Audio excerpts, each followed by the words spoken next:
You don't have to be perfect. You have to persevere. And they are wildly different. One is a limiting belief that because things are not exactly how you'd like them to be, you've lost.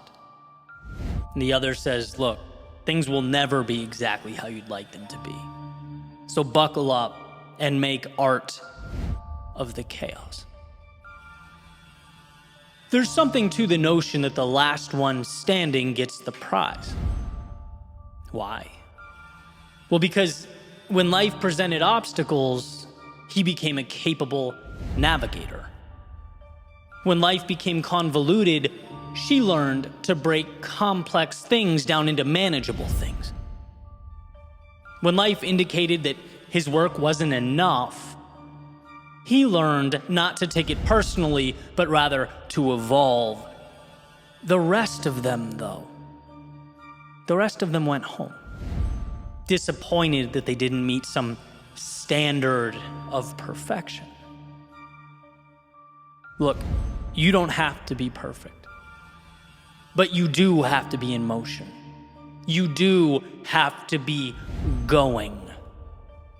It's amazing what we find when our feet are moving. It's incredible what we think of when presented with new stimuli.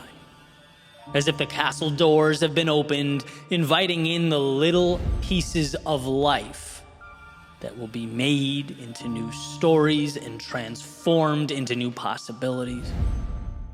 Imperfect brilliance. So how does one win? Well, he scoffs at the idea of perfection and stumbles instead into meaning. It's token, not all who wander are lost.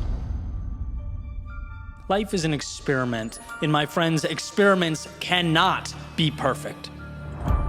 So who wins the game of life? Perhaps it's the one who can find out what not to do the fastest. See, to persevere is to stand, to move forward, to see your current ignorance as currency that will be used to acquire knowledge. As the saying goes, sometimes life is merely about hanging on when others would be letting go.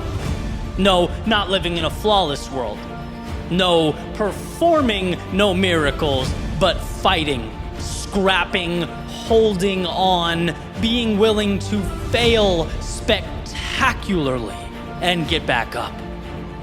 Those are the occurrences, the stories worth remembering. So why is life a courage game? It's a courage game because getting what you've never had means doing what you've never done. And doing what you've never done, well, cue the circus music. It isn't always beautiful. At least not until we're able to look back. And when that time comes, and you smile and reflect on the journey, the change you've created, I guarantee it won't be because you minimized the bumps and the bruises along the way. It won't be because you were afraid to scrape your knees. It will be because in a world of no, you said yes. In a world where people are afraid to feel flawed, to appear ignorant or unsure, you stepped into the chaos and made something out of it. Door number one, perfection. The door of no mistakes, of minimal criticism, but minimal growth. Door number two, the door of perseverance, the door of humility, vulnerability. Yeah, chaos, but also upside.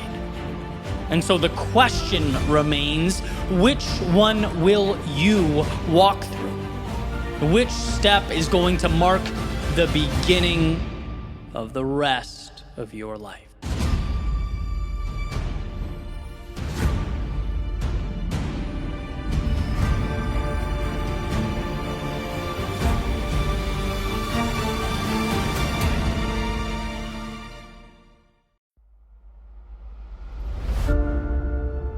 Sometimes what you don't do is more powerful than what you do.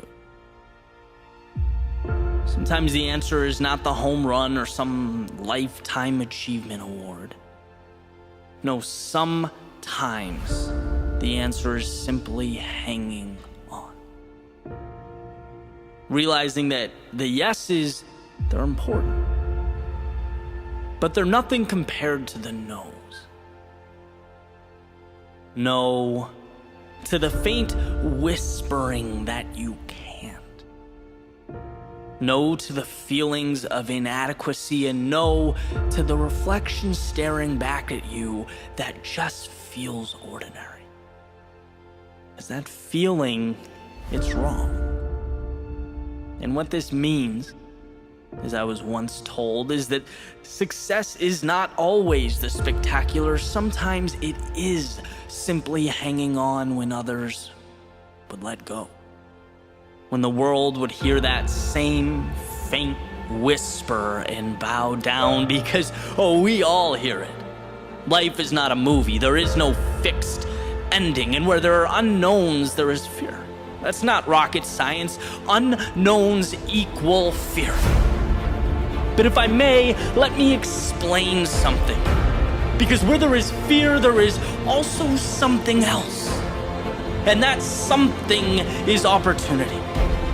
Like a curtain that must be pulled back, an ocean that must be crossed, or a toll that must be paid. While you dance to melodies of songs unwritten and are led by the characters in stories untold, this is not a game of the miraculous. This is a game of self-belief. A game of not personalizing the people that are going to let you down. The days that will bring you to your knees. It's not feeling inadequate when you swing and miss, because you will. And I hope you do. I hope you do, because each swing makes you stronger, and each loss makes it easier. Easier to say no to that ship that wants to bring you right back to the port you left from. How comfortable, how safe, how secure it would be. But just like fear and opportunity are one and the same, so are safety and regret. A concession, a wolf in sheep's clothing, and they are a lot of things, but they are not you. So forget about the grandiose. The magic is not in the moon. It's in the staircase that takes you there. Each step, each battle, each time you fall, smile to yourself and carry on. Because the difference between average and exceptional is the ability to make a single decision. The decision to hold on. To stand firm when the people around you turn back. To believe in your foundation when the walls close in. It's running a race with eyes fixated on each step. Not on the finish line. No, the finish line doesn't do anything but distract. It reminds you of the road to be traveled. Your job is not to make a finish line appear. It is to say yes to the step in front of you and no to everything else. See, anyone can take one step. Anyone can progress 1 foot. Races, journeys, life is simply a culmination of those steps, a culmination of little decisions to not let go. So when your arms shake and the voice in your head screams, when your thoughts beg you to stop and your mind starts to rationalize the possibility of surrender, remember that big things are broken into little things. Minutes are merely seconds. Mountains are merely rocks. And success is simply hanging on when others would be letting go.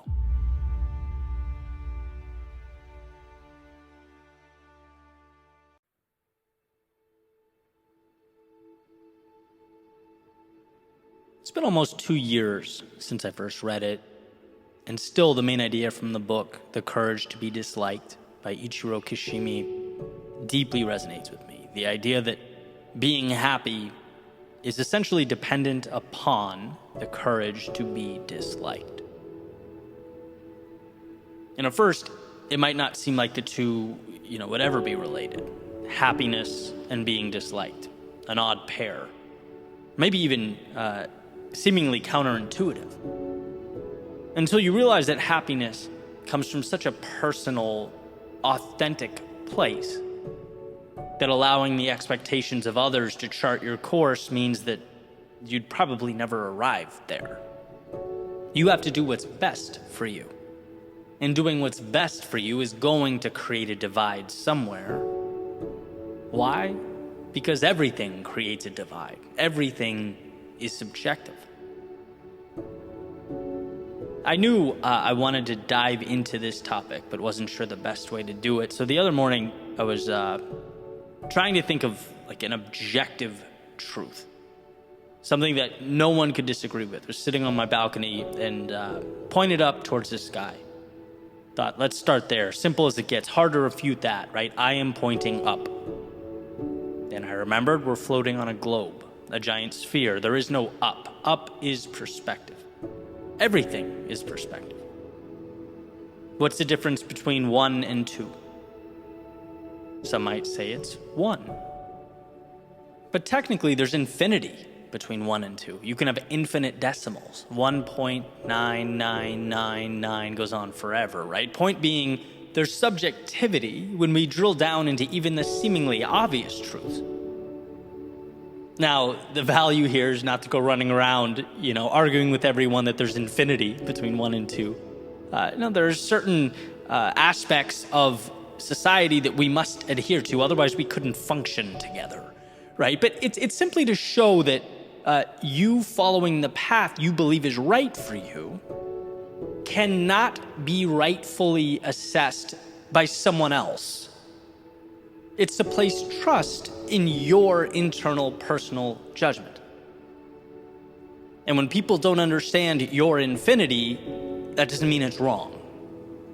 And by the way, I don't have blinders on to the fact that it's hard to do. In many ways, it goes right up against our lizard brain biological wiring, right? Where fitting in equates to survival and ostracization becomes a death sentence. But we are, fortunately, beyond that. It's in our interest now, and in fact, I think the courage to be disliked is a critical lifelong journey. I'm better at this than I was 10 years ago, no question. But do I still have a ways to go? Absolutely. There are still things I'm working on every day to let go of. I remember reading in Jefferson's biography about how it was so hard for him to be demonized in the press all the time that it almost dissuaded him from jumping back into politics before his presidential run. Being attacked is a hard thing. But ultimately, he let his beliefs and personal values drive him, his ambition in a lot of ways, and came to see the scrutiny as a cost, decided it was worth the price. Or like I use this all the time, take one of the biggest pop stars of our day, say Justin Bieber. You look at what people are saying about him in the comments of his video, a lot of it's wonderful, some of it's great, sure, but some of it's awful. And that's just the price of anyone putting themselves out there. And again, you think of an inverse scenario. Imagine if he didn't. Imagine if he limited himself or didn't dive fully into what he does because he knew some folks out there would have some bad things to say. Now, we are, for the most part, neither famous politicians nor pop stars. But our worlds contain the same elements at different scale. There are things we're all scared to do or say because of how it will be received. There are parts of ourselves that we repress because we don't know what the feedback will be. We're all scared to fail in some capacity because of how it will look or what others will say about it, which is why being disliked is courageous. As Aristotle has said, the only way to avoid criticism is to do nothing, to say nothing, and be nothing. The opposite of being fully, truly yourself is becoming the manifestation of that quote. It's never pushing yourself, never seeing what you're capable of, never exploring or executing on your dreams, your ambitions. Now, this is speculation, but if I were a gambling man, I'd place everything I own on the idea that when we're old, looking back on our lives, we'll spend less time thinking about who criticized us or disagreed with us than how we spent our days and who we shared them with. Did we live in a way that made us happy, that was meaningful? Because on a sphere, everyone believes they are pointing up. But in actuality, none of us are. We're all merely navigating the subjective universe behind our eyes. So why not truly explore?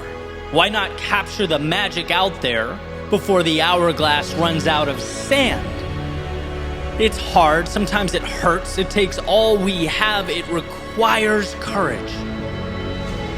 But I think we'll all come to find that the decision to live fully in our authenticity, regardless of whether others agreed, disagreed, or were indifferent, was the best decision that we ever made.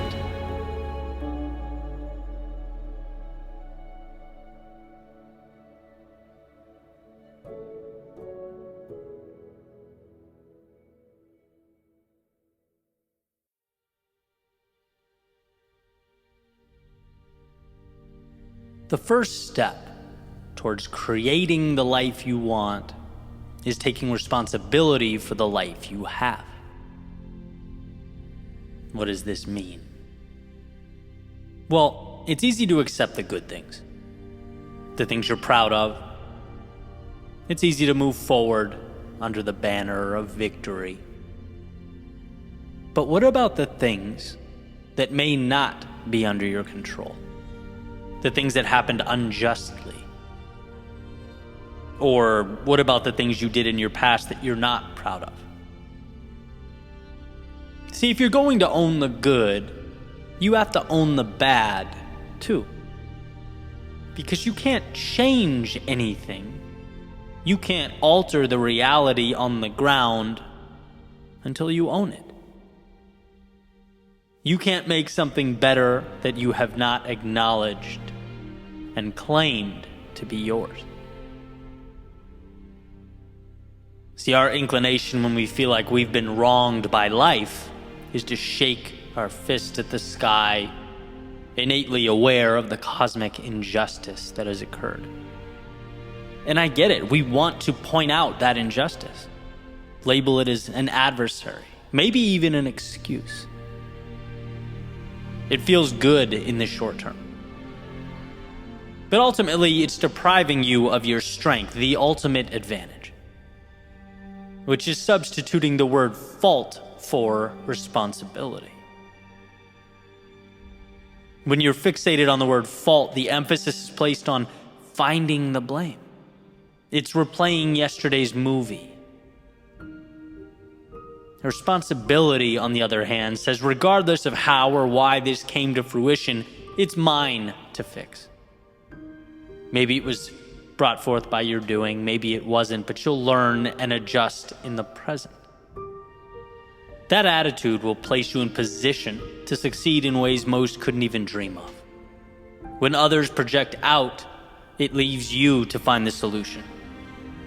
Where others assert blame, it pushes you to begin the process of building again. See, there's nothing so detrimental as one who, feeling slighted by life, doesn't start where they are to make the most of what they have.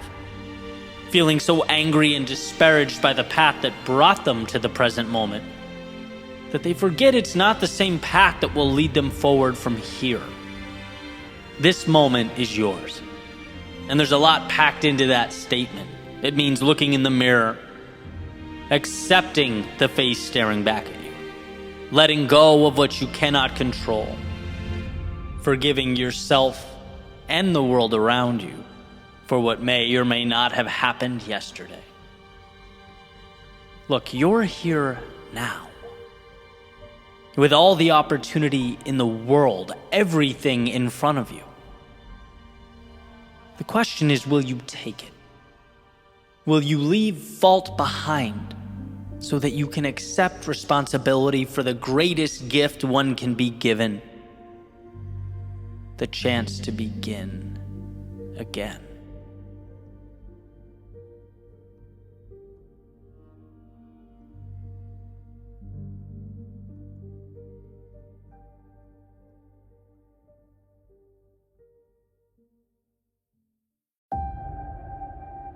When the ground beneath us shakes, we crave stability.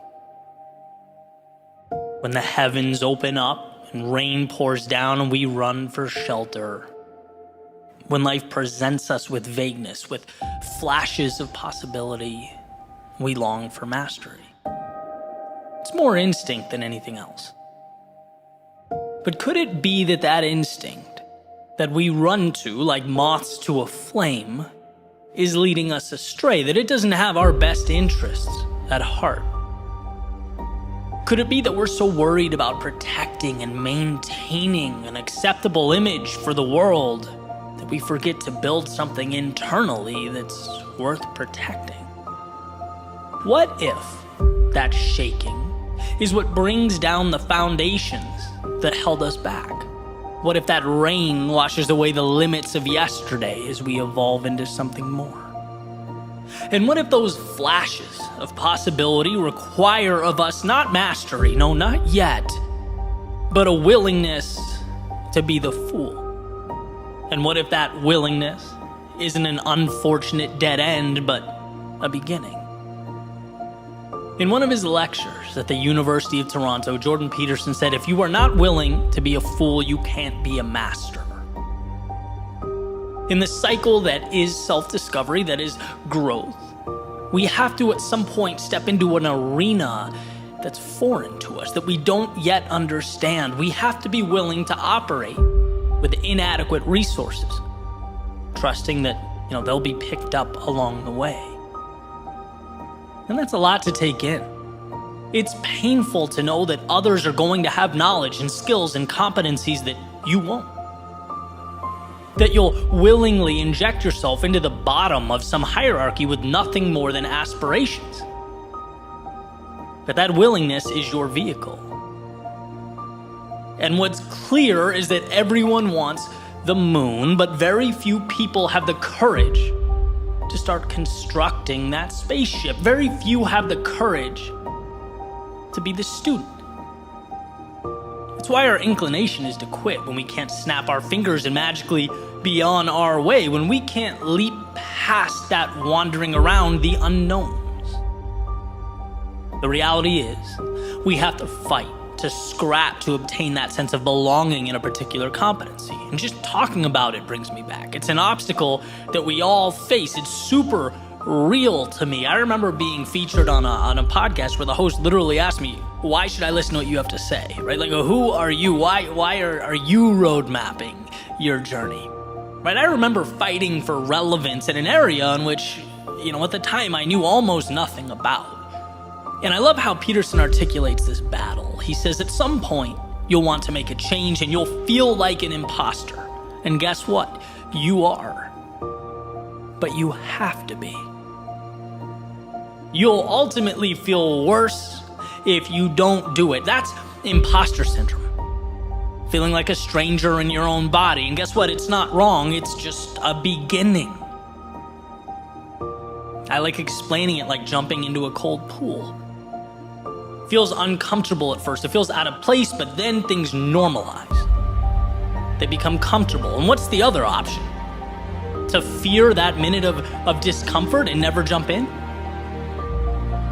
It's what we need to tell ourselves when we want something, but the climb seems too steep, right? That climb is manageable. You'll acclimate. The adversary's pushing beyond that fear of starting anew. taking your limited understanding, bringing it to the base of that mountain, a new Goliath, and looking up with confidence. And the question is, can you be foolish enough to do that? And once you've made that ceiling your next floor, will you be foolish enough to do it again and again and again? And breaking through that fear, knowing that stumbling around for a period of time doesn't kill you, it's required. It's the inability to show weakness or appear vulnerable. That's what chips away at you for a lifetime. If you want more, immerse yourself in that cycle of mastery. Start at the bottom and ascend. And when you approach the top, separate yourself and find another ceiling to chase. Replant a seed. Play the role of the fool again. This is the formula for growth, for prosperity, for fulfillment. This is the pathway to anything of substance. You take your L's, you embrace your critics, you swallow your pride, and move towards a tomorrow that far exceeds today. As your reality changes, your perception changes, the company you keep changes, you'll start to see that what's around you is made by people who are willing to fail and fail often. Our world is one devised by those who could put pride on hold, by those who were humble enough to crawl through the unknown long before they ran anything, who knew that before they played for any title or championship, they must first play the fool.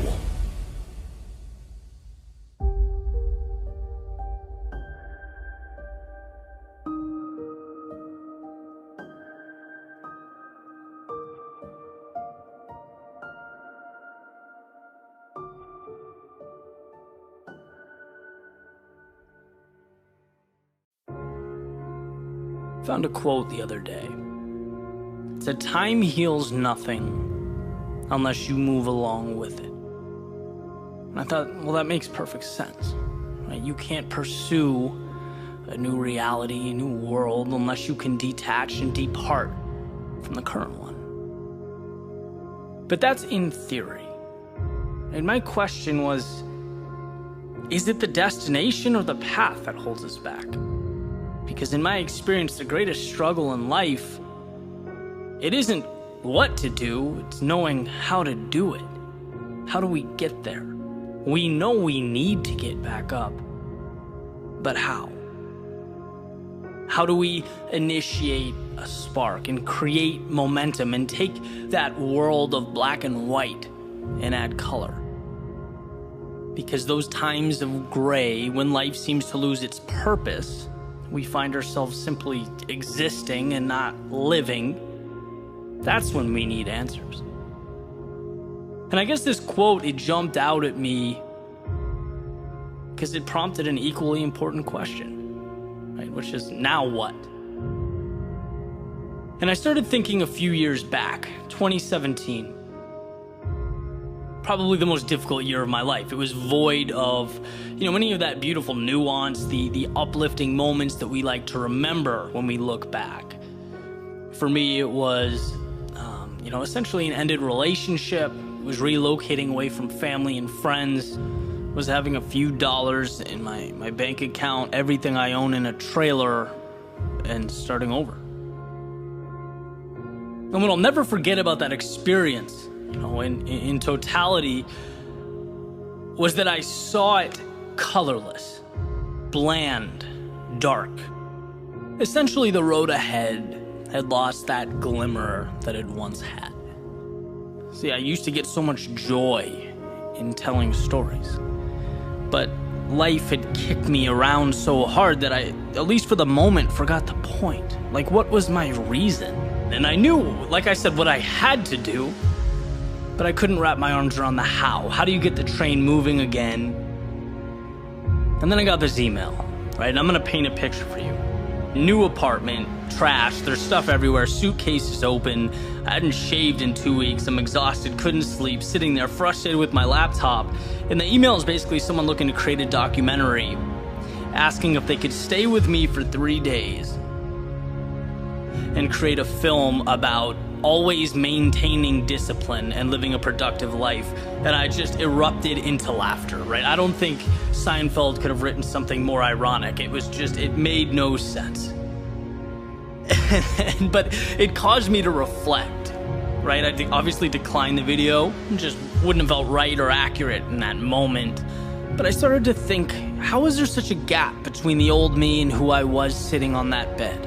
Is this the new me? And if it's not, why have I allowed this imposter to stay so long? I've always said a life change is one decision away, a light switch away. Just reach out and find it.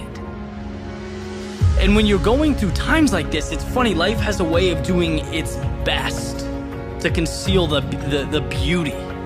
It's like it becomes this black and white painting, and it stays that way. It stays that way until you put color into it, one brushstroke at a time. Because life is intimidating when you see everything you're not, when the blank canvas feels like emptiness and not opportunity. But life doesn't require of you the whole picture. Masterpieces, they aren't made overnight. They're not instantaneous. They are a product of trust, of faith. Not in the canvas or the brush, but in the artist. Through his eyes, he's capable of transforming his experience into art, his misfortune into meaning. Viktor Frankl uses the metaphor of a movie, each day being its own scene, where often they don't even come together until the very last act. Trust that. Believe that. But man, start painting.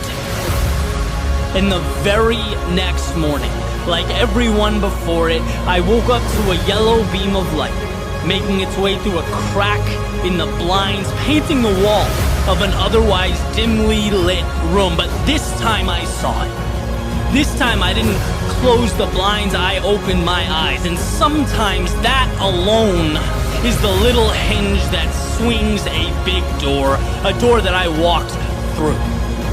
And I saw the green of the palm trees, the beauty, the simplicity, and thought, how lucky am I to be where I am when I am. I saw a blue sky, a miracle in its own right, that's not confined to story or narrative, and well, maybe I'm not either. The white of the sidewalk leading me to wherever I choose to go next. The red of my running shoes hitting the pavement, the gold of the sun bouncing off the buildings, the black of a cup of warm coffee as I soak in the day, and the teal chandelier that hangs over the horizon as the same sun that started it all retreats after a hard day's work. See, you have everything you need, and life is not always perfect, but it is always what you make it. How things are is not how they should be or need to be, but how you've allowed them to be. And most importantly, black and white does not describe reality so much as it describes what's not there, what's missing from reality. And my hope is to never conform to that sketch or outline that masquerades as truth, but to see beyond it. To find the strength, the courage, the self-belief to pick up the brush and live life in color.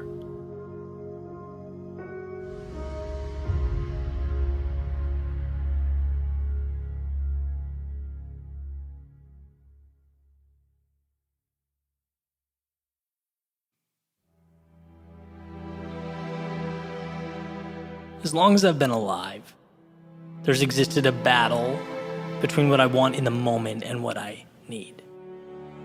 And it transforms, it takes different shapes, but its impact is always felt. And so the question remains, in spite of the option to concede the temporary way out, are we willing to endure the now for a beautiful forever? Commit to that delayed gratification? Hold off just a little longer, do a little more. See, every time I hold the line, every time I refuse to give in, the victory tends to be just a little sweeter. So what is this force keeping us from greatness? This invisible, unquantifiable adversary telling us to stop, to submit, to just accept things as they are? Well, as Stephen Pressfield states in his book, The War of Art, this is resistance. The ego in disguise, it's the desire to stay the same, pushing us away from the very action necessary to obtain what we truly want, not in the moment, but in our souls, our true reason for being. After all, progress is happiness.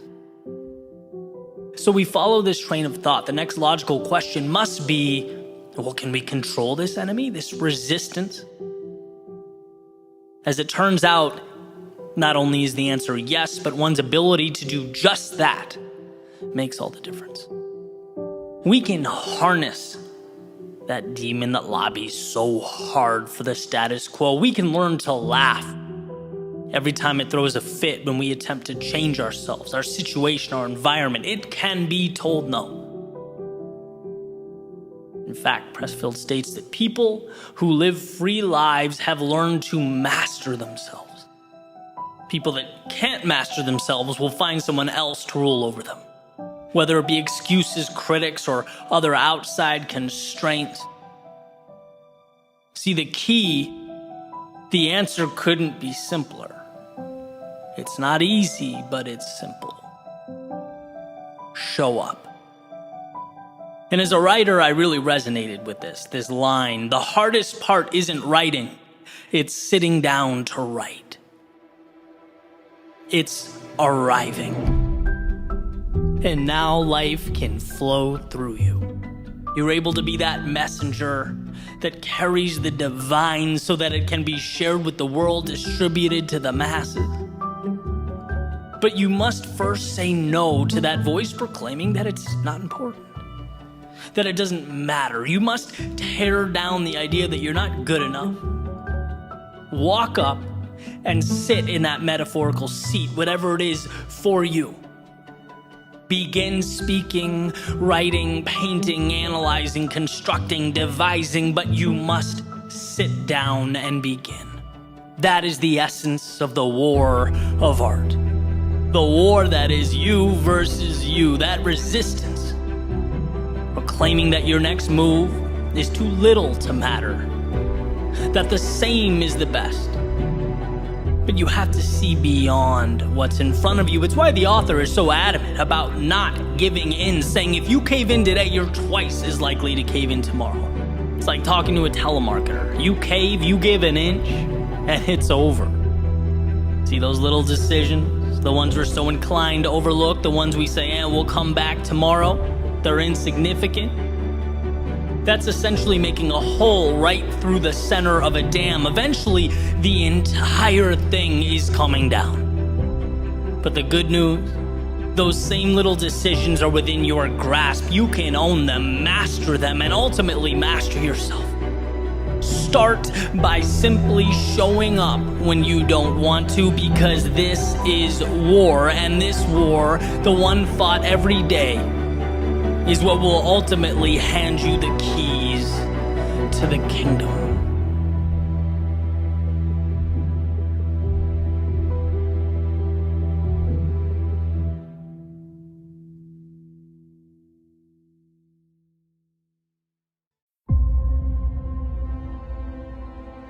Life is built by quiet believers.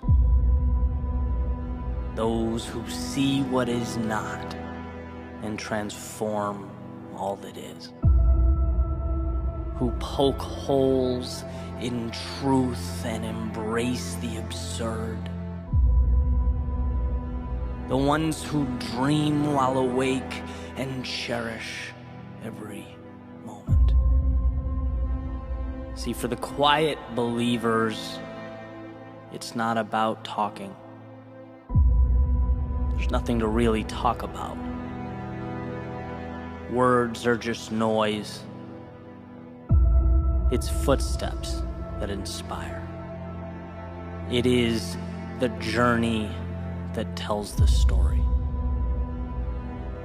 And what quiet believers understand is the subtle line that separates truth and perception.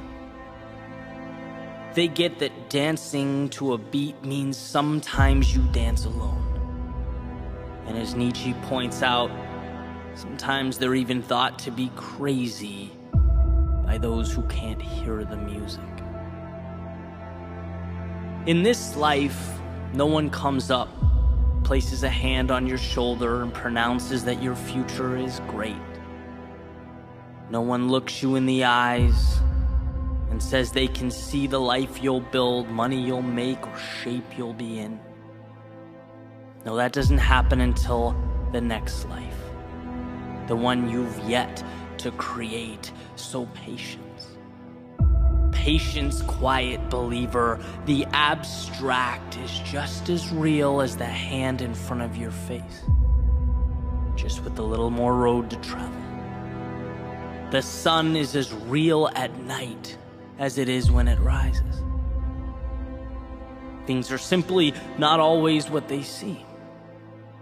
The impossible, the unimaginable, they're stories that need to be transcribed from one's mind to the paper in front of them. They need a delivery mechanism, and quiet believers, they quietly scream with a megaphone so loud the world can't help but listen, because ready or not, it will be shaped and reshaped again. Every moment is a new beginning. They are the wizards that flew around in a young author's head before she courageously shared the magic. The feeling of that game-winning shot making its way through the basket after school in a North Carolina driveway.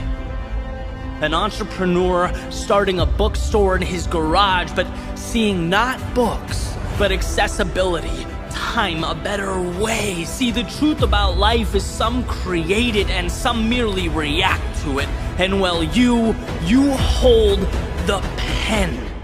So dream away, quiet believer.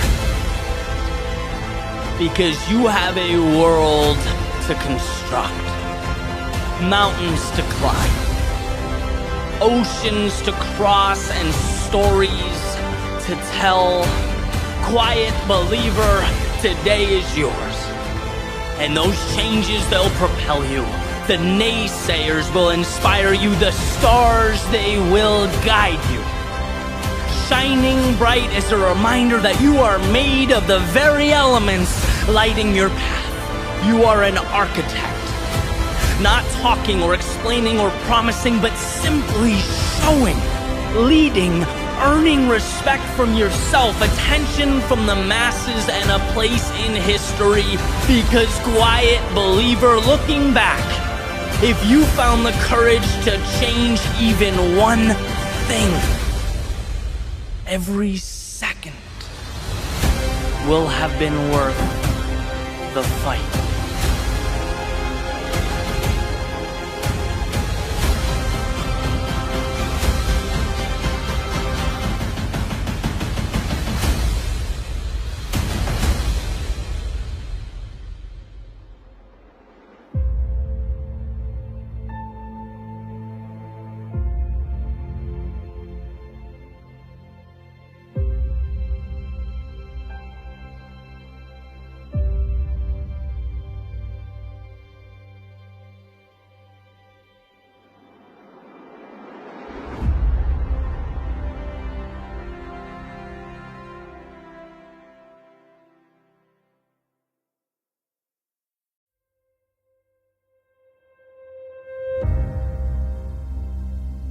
If you're lucky enough to be different,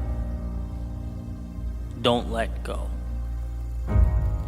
I spend a lot of my time and energy exploring the power of perspective, how our reality is determined by how we interpret what's in front of us.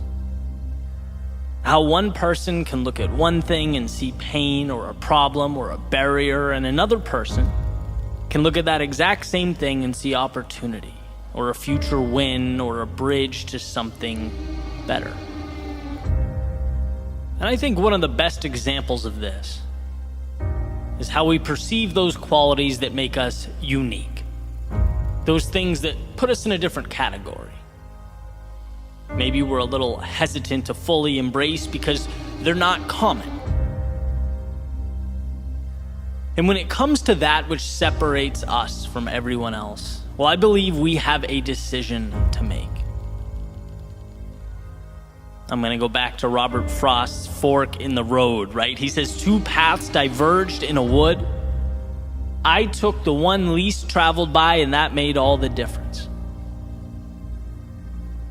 On the surface, you could easily brush this off as trivial. It's like, oh, nice, that's cute. He took the path less traveled by. But what does that mean? As it turns out, it means a lot.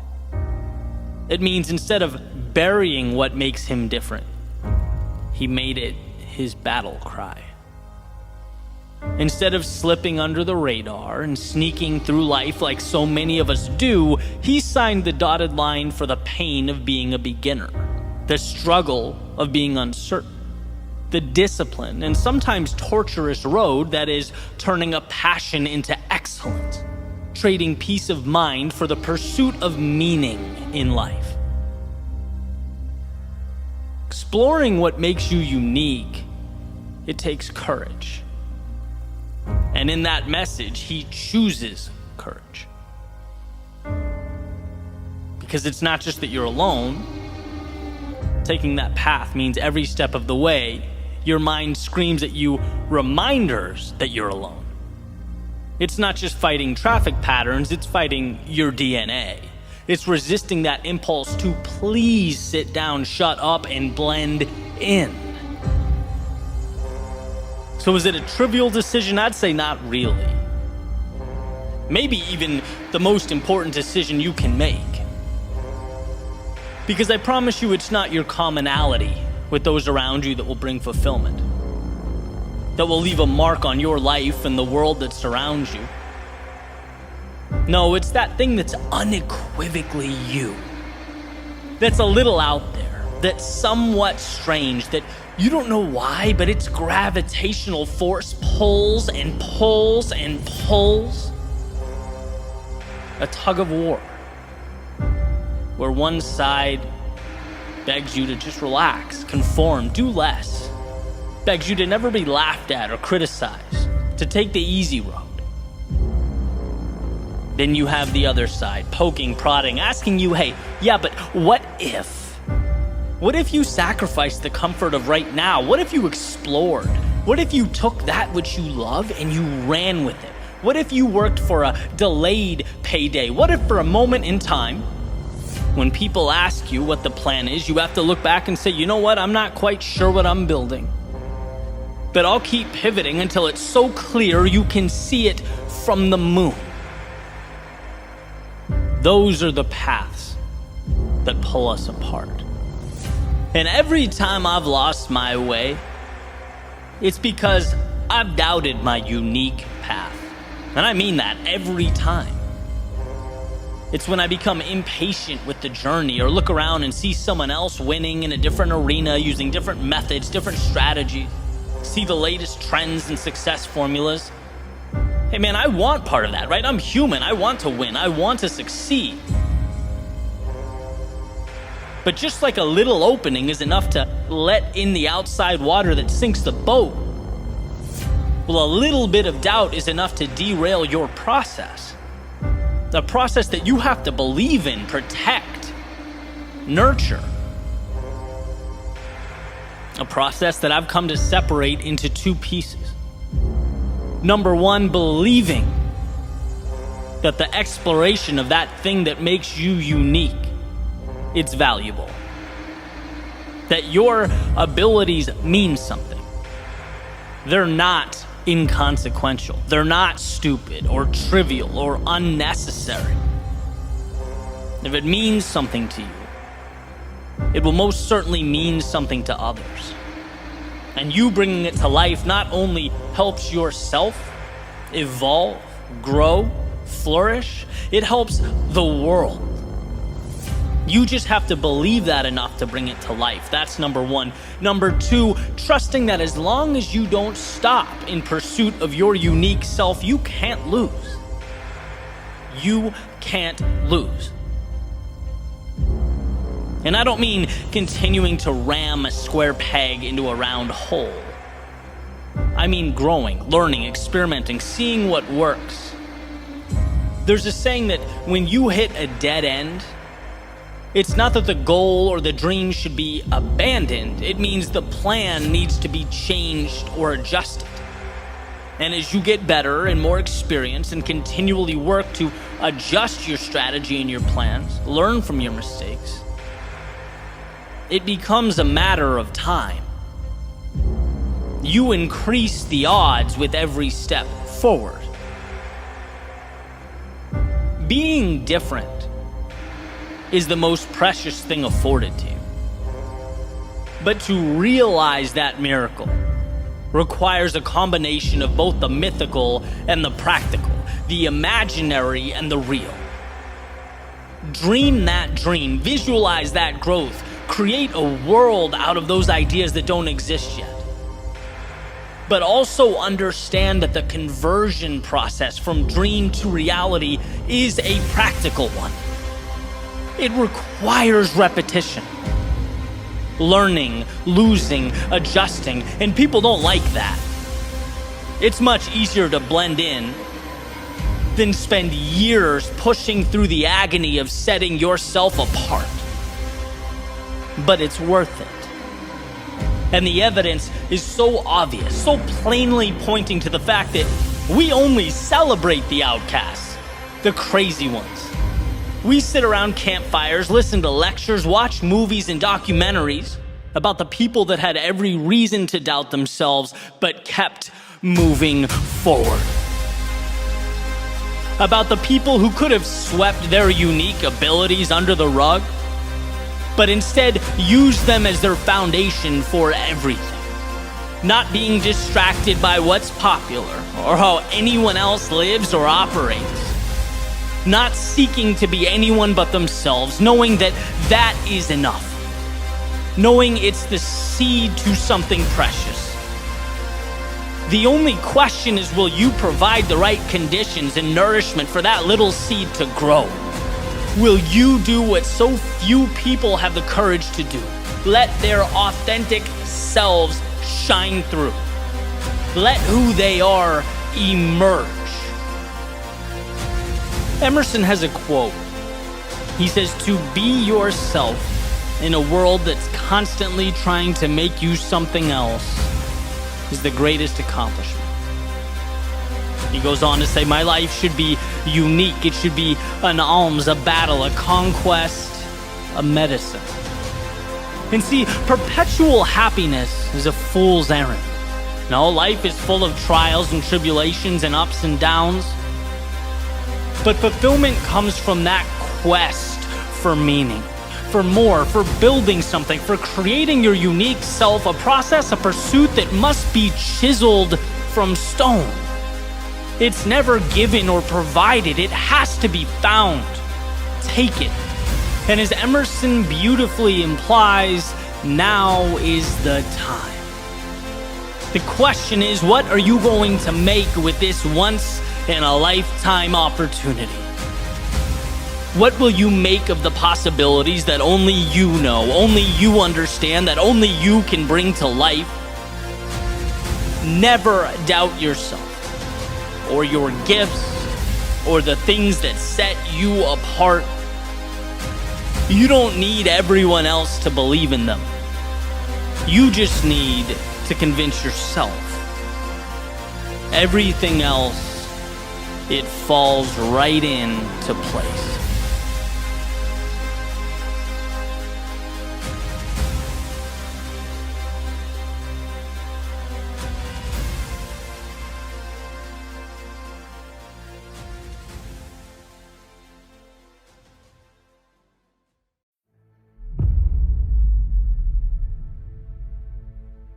Sometimes we need to understand the complexity, the gravity of the situation that we are in.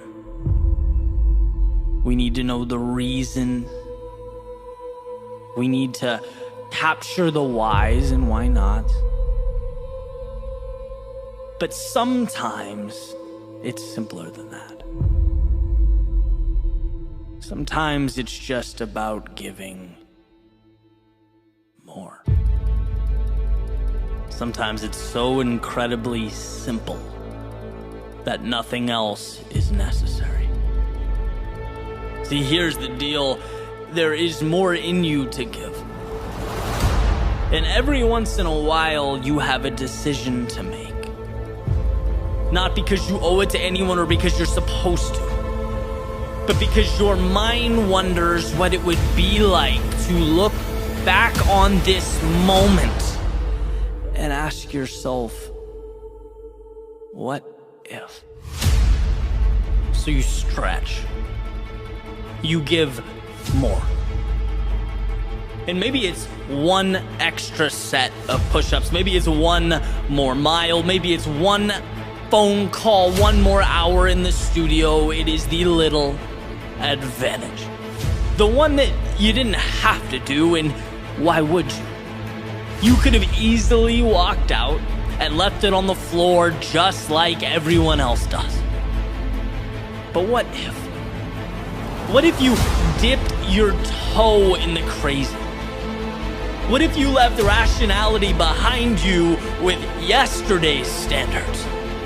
After all, greatness requires a little insanity, actions out of the norm, the yes, when most would say no. Why? Because it hurts. More hurts. Being proud hurts. Greatness hurts. Oh, but the top, how good it feels. And see, this is the part where you think about one thing. Digging deeper, finding more. The part of you waiting to be uncaged. It never reveals itself. It must be found, discovered. It must be brought to life. See, that pain that you're feeling in the moment, it goes away. The body, it recovers. They're not in this equation. It's just you and the victory that will live with you for the rest of your life. The conquering of this moment.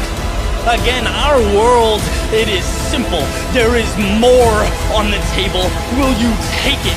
Will you build something now that will stay with you forever?